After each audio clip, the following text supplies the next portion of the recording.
Si horse. Yes, lucky si horse. Si goat. Yes. Yes. Si goat, si snake, si dragon. Snake, si dragon. Si monkey, dahil si monkey. secret friend. Monkey, rooster. Si ox ay hindi, pero overcoming siya. Overcoming. Yes, overcoming siya. Actually, yun yung mga nabanggit natin ng mga yes. And yung mga need to be careful. Yes. Those are the pig. Yung pig, yes. Number 1. Pig rat. also. Rat. Rat is not so much nasa gitna. Pero si rabbit, yan. Si ox and rat, gitna. Because si ox kasi, ano yun kaibigan ni snake. And then si rat naman, yun lang naman, patience lang. Kasi may big auspicious.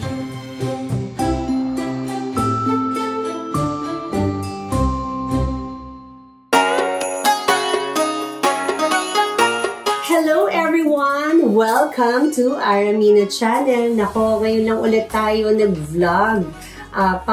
Kasi malapit na ang Chinese New Year. Last na vlog natin regarding Chinese New Year was 4 years ago, di ba? Yes, 4 years ago. 4 years ago, na meron kang sinabi sa akin noon na hindi ko makakalimutan, na magkaka-love life ako. Yes. Dahil yung year na yon, good for love daw ako. Kaya sabi ko, what? Talaga, magkaka-love life ako. Tapos nangyari nga. Yes. Guys, nangyari nga. So, after that, 3 years ago, na-engage ako and kinasal po ako. Yes. Yun po ang nangyari. So, ngayong 2025, dahil I'm married already, 3 years na kami ni Babe. Yes. Married. Yes. What is in store? Tama nga English. Yes, yes. What is in store? Yes, yes. What is in store for me sa 2025? Because I am year of the goat. Yes. So, lahat ng mga goat. Yes. Yun. Pero hindi lang mo year of the goat ang sasabihin ni Joy. Yes, yes. Basta kung ano ang mga, sa mga Chinese zodiac. Yes, Chinese this zodiac. 2025. Yes. Okay. Yes. Ano bang pinaka-maswerte na zodiac this 2025. Yes. Ang 2025 ay year of the yin wood snake. So may yang. Last year was yang.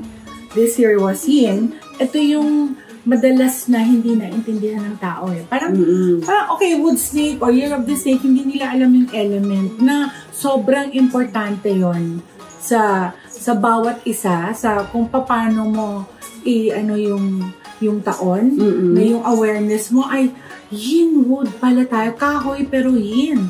So ibig sabihin may mga pag-iingatan tayo for the whole year, yung ganyan.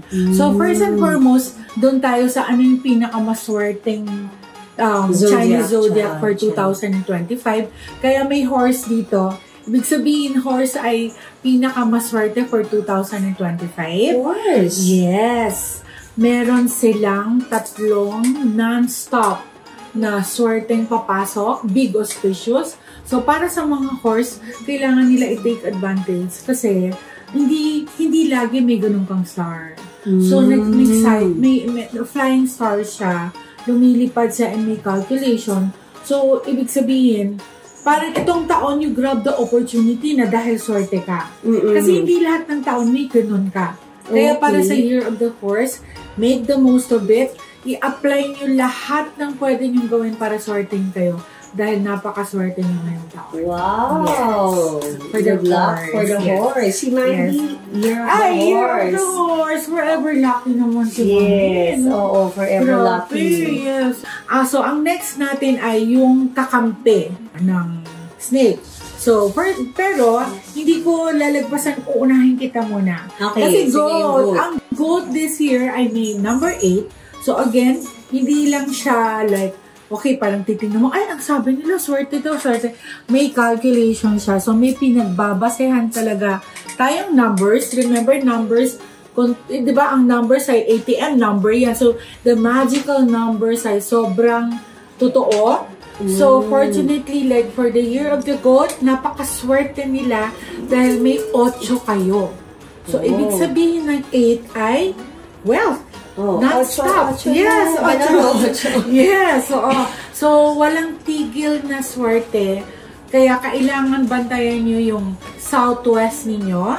Maglalagay kayo dyan ng mga pampaswerte ninyo dahil nandyan si 8. So, kung kailangan nyo maglagay ng number 8 sa southwest ng bahay nyo, lagyan nyo para ibig sabihin nag-invite kayo ng luck. So, sa center, kunwari, sa bedroom, or sa bahay, alam ko, sa center ka mag-start. Yes, yung little center joy ng bahay. ka na talaga, baby ko. Yes, totoo yun. Center ng bahay kayo magko-compass. Yes, tama. Yes. So, titingnan nyo, gagamit kayo ng compass, go to the center kasi hindi pwede sa gilid because you cannot get the exact location of the southwest. Kasi yung orientation ng bahay kailangan kinukuha natin sa center ng bahay mismo. Gitna. Ito yung napakagandang parang sharing sa atin lahat, sa inyo, na sinishare namin. Kasi hindi pwede yung parang dadala ka ng pampaswerte, ilalagay mo kung saan-saan.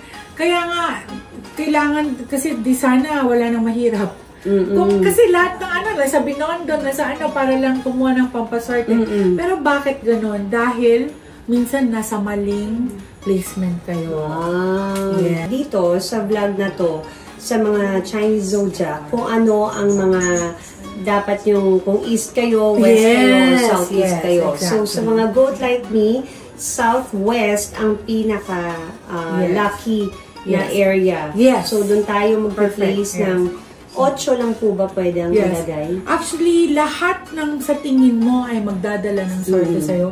So, next natin. Yes. Okay, horse is south. Tapos, ang monkey, because ang snake ay, ang monkey yung secret friend niya. Meaning, yun yung anghel niya.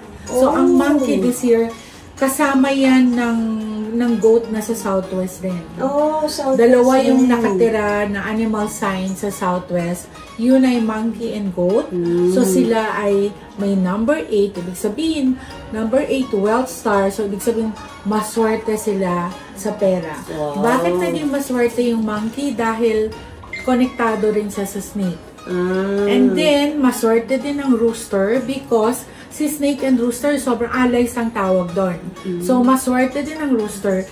Ang pag may naririnig lang po kayo na sinasabi hindi maswerte ang rooster ngayon, actually po, hindi dahil hindi maswerte yun. Dahil yung direction po, based on the flying stars, from the east, na nandoon yung rabbit, ang opposite side niya ay rooster, nadaganan lang po siya, natalsikan lang siya ng 3 killings. But actually, the rooster is very lucky this year. Rooster very lucky this year. And then, kung rooster ka, rooster yung anak mo, at gusto mo yung anak mo swertehin, hanapin mo yung sunset, kung saan lumulubog yung araw, dun ka maglagay ng mga pampaswerte mo na binili mo. Because that will activate the west and then that will activate the rooster. How about Year of the Snake? Oh yes, so not to miss the snake kasi Year of the Snake tayo this year. So hindi ito palaging sinasabi natin na dahil ikaw ay snake, dahil snake ngayon, swerte ka. But actually, etong this year, swerte because of the number 1 or may stars na yung based on the calculation, 1 yung nandun sa southeast na bahay naman ng snake, number 1 yung nandun. So, ibig sabihin, ang snake ay mas swerte this year and also the dragon kasi sila yung magkabahay. Southeast naman. So, paano yun? Diba? Wood snake ngayon, yin wood snake. So, lahat ba ng snake ay suswertehin? So, ito, kailangan yung abangan, meron din ganon.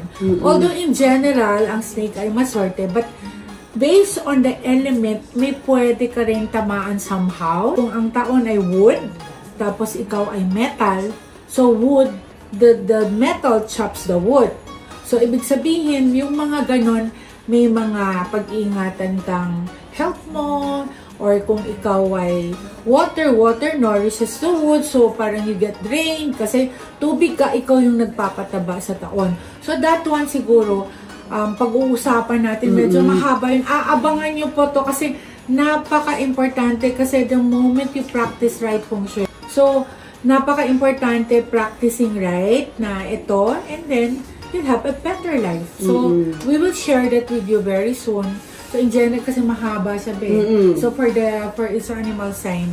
Another episode natin yun. How about the rat? Yeah. Rat is actually, ang rat ay may iiwasan lang. Ang rat kasi, there's this number 7 star. So, yung number 7 symbolizes parang meron siyang, it brings violent star. So, ito naman ay maiiwasan because the violent star, kung ikaw ay hindi mahaba yung pasensya mo, hindi ka mapagpatol kung meron ng babasugurero sa'yo, then you'll be okay. So, dapat hindi yung temper mo, dapat hindi ka nadadala ng taon na yon para si swerte lumitaw. How about tiger? Tiger! Yes. Ang itinaanak ko. Si Dave. Si Dave, yes. Actually, okay, wood to wood. So, this one is very short lang. Wood to wood is okay kasi kakampi mo wood tiger kasi si Dave. So, the tiger is actually parang there's the number 5 yellow. Pag niliparan ka kasi ng star na yon, you don't ignore it. So, kailangan may pay attention to that sign because tiger this year is not good. Pag sinabi mo kasing 5 yellow, baby, ibig sabihin nun, it's a bad year. So, sobrang daming mga pwedeng mangyari. 5 klaseng hindi ma-okay. But that can be avoided again. Those can be avoided. Pwede mo siyang iwasan. We also have cures for the 5 yellow. So, may cures naman tayo. So, saan siyang Ang tiger ay northeast. Northeast ang tiger. Nakalimutan ko tanongin yung rat. Saan siya? North. Yes. Ayan, north ang rat sa north. Ang tiger is northeast. Yes. Okay, ang next natin is ox. Ox ay buti na lang din kasi kaalay siya ng snake. Ibig sabihin kakampi.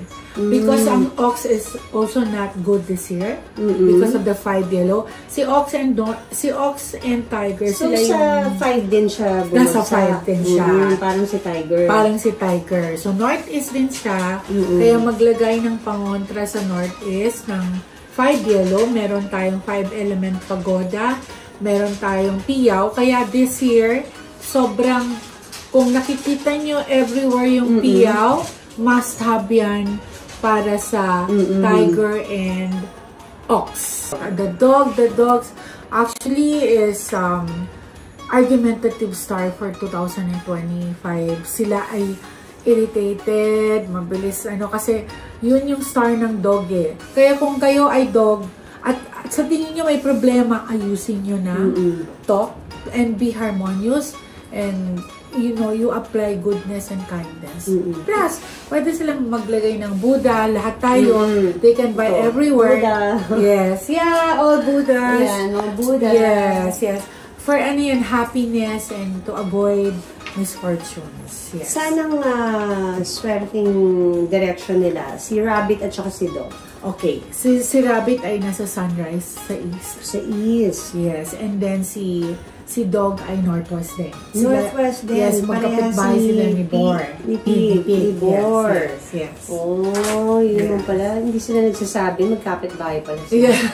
So, para naman doon, sa mga yung kailangan nilang isuot. Yes. Yes. We have since the whole year ay all about illness, sakit. So, That's we Holy have Gourd. Holy Gourd and then purple. So, ito, pinaka-importante na dapat natin isuot for 2025 ay jade bracelets. Kasi ang jade ay, it symbolizes talaga forever good health. Kung mapapansin natin, halos lahat ng Chinese ay naka-jade sila. Because jade talaga is the king of all gemstones. Kaya siya ay number 1 symbol for good health. So, for all signs yan, be. Plus, Laughing Buddha. Yeah, may laughing Buddha. So, always and always naman, very important ang happiness para sa ating lahat. Must have din natin ang citrine. Citrine, for money. For money. Kung gusto mo immediate ang dating ng pera sa'yo, sasabihin mo, money, come, bring me money to help people. To help the need, yung mga, those people who are in need. Money, come. So, this is the citrine. Paabuti ko yan hanggang dito. Yeah. Bagay na bagay. Swerte. Yes. So, ano pang mga pwedeng gawin bago pagsalubong ng Chinese New Year sa January 29? So, sa salubong, may mga pwede tayong gawin. But first and foremost, kailangan nyong magsuot ng pula pa din. I still want a red. For the first day and in welcoming the and for the rest of the 15 days ng New Year ng Chinese, maganda po na naka-red tayo. So, green pants ka. Green pants ka. Parang Gucci lang yun. Oo nga, actually Gucci, red and green. Look at them, diba? Oo, red and green ang Gucci, guys. Purple is multiplying your luck. So, kung ikaw ay purple. It multiplies luck. It's calming. And, of course, if you want money, it's always a 3. So, mag-wear ng yellow? Yeah. So, siguro ang gagawin nyo, yes, yellow. Yellow is also one of the luckiest. Na color. So, mag-red shirt ka, mag-green pants ka, mag-purple shoes ka. Yes. Yan yung mga masaswerteng kulay talaga. So, kung ano yung peg nyo, kung ano yung gusto nyo doon sa mga kulay na yon, gamitin nyo yon. But, yung salubong, red. And during the first day, red pa rin yung gusto ko. So, January 29 is the first year of 2025. Yes. Merong pinakita si Ninang Joy na may mga bigas-bigas. So, ito ay prosperity basket. Must have to para sa dining table natin. Kasi lalagay natin siya center of the dining table. So, inside the prosperity basket, ito, maglalagay tayo na rice. Ibig sabihin, kasi ang rice ay staple food ng tao, must have siya, and plus, yung ibig sabihin ng rice, madaming harvest. So, marami kang aanin for the whole year pag meron kang prosperity basket sa dining table mo. So, ang gagawin natin, yung paglagay ng prosperity basket, meron din tayong procedure. Like, hindi basta-basta na lang ibubuhos yung prosperity basket.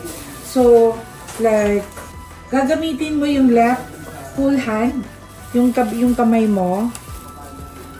Tapos, ito. And then, yung right mo din. So, left and right dapat ang paglagay natin. So, ganyan. Hanggang sa mapuno natin yung left and right. Ibig sabihin, lagi tayong nagtatanggap ng blessings. Lagi tayong sumasalo ng blessings. So, ganun ulit hanggang sa mapuno natin.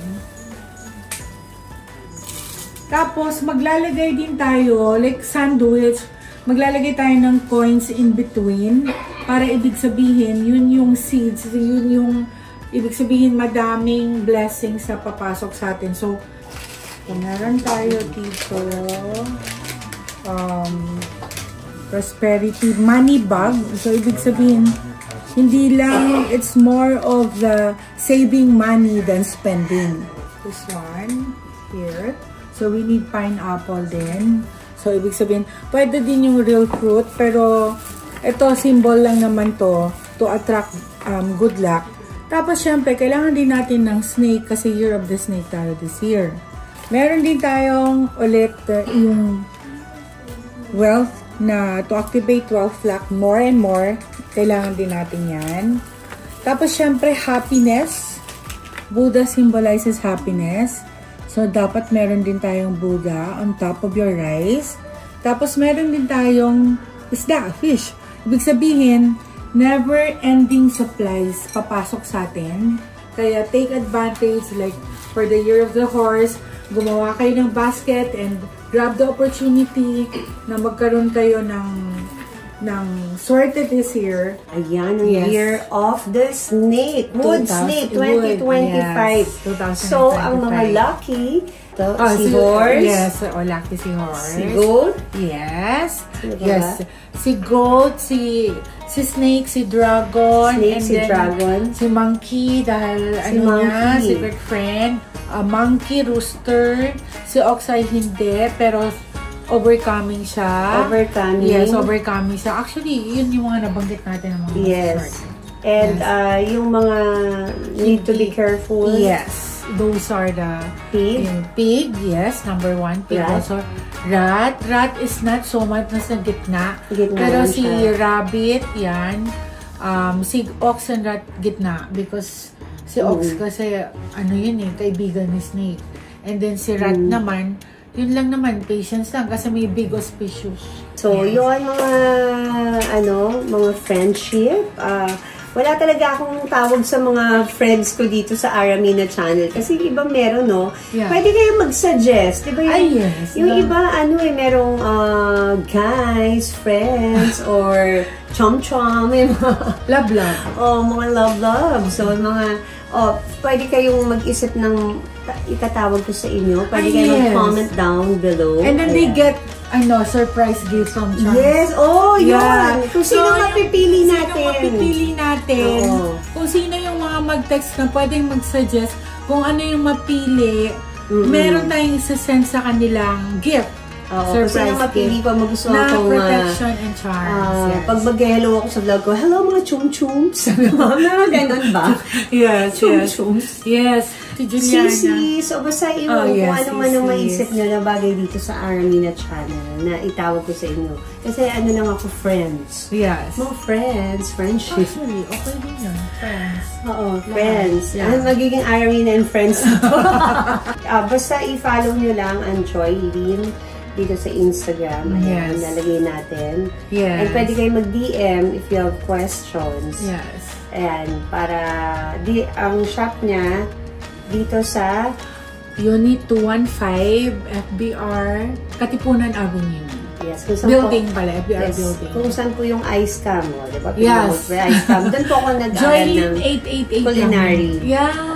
Sa ice cam sa taas. Yes. So, yun lang guys. I hope magkaroon kayo ng masaya at prosperous na 2025. Basta magdadasal pa rin tayo. And ingat, be careful, and please think positive all the time. Manifest your dreams, manifest your goals. Yes. At kung anong gusto mo mangyari sa buhay mo, yun lagi mong isipin para yun po ang mangyari. Tama ba ako na? Very correct. Kasi yun lagi iniisip ko Perfect. Tama. Yes. Ayun. Very well said. Exciting po itong year na to kasi this year, election. Yes, election. Yes, ang daming plans. Iboto natin ang mga desire ng heart natin, ang mga napupusuan natin na sa tingin natin ay makakatulong sa inyo. Yes. Isa na po ako. Sa Pasig Council. Ay, vlog ko naman to Sa Pasig po ako tumatakbo. Ayan. Yes. Sa Pasig po ako tumatakbo bilang councilor. Yes. Ayan. At syempre, para naman may boost natin ng tourism ng Philippines, ang Turismo Party List. Yes. Syempre, vlog ko to. Sasabihin ko na kung ano yung gusto kong sabihin dito. Yes. Oo naman. Thank you sa lahat ng mga friends namin at nagsusupport. At thank you kaninang Joy. I love you always. Grabe, 25 years na kami. 25 years! Oo, yes. 25 years. Ninang Joy, meron ka pang gustong sabihin? Yes, yun. I-apply natin daw, but we have to put God first, of course, and then the rest. Unahin natin ang Diyos, and then, but we also have to find ways kung paano natin ma-improve yung buhay natin. We have to work, we have to do something, we have to put extra effort, and then we apply yung tamang practice, and then we're good. Kailangan maging masipag din talaga. Hindi naman mahuhulog lang yung biyaya dyan kung nakahiga lang tayo. Yes, exactly. So, kailangan work hard and be patient. Yes. Hindi yung pagpasok mo sa isang trabaho and hindi mo type, alis ka na. Patience talaga yun. So, dapat tumatagal tayo sa isang trabaho. Kaya dapat yung papasukin yung trabaho, yung gusto nyong gawin. Yes. Dapat happy ka dun sa ginagawa. So, yun lang guys. Please like, share, and subscribe Aramina channel. Okay, Pachoy! Okay, Pachoy!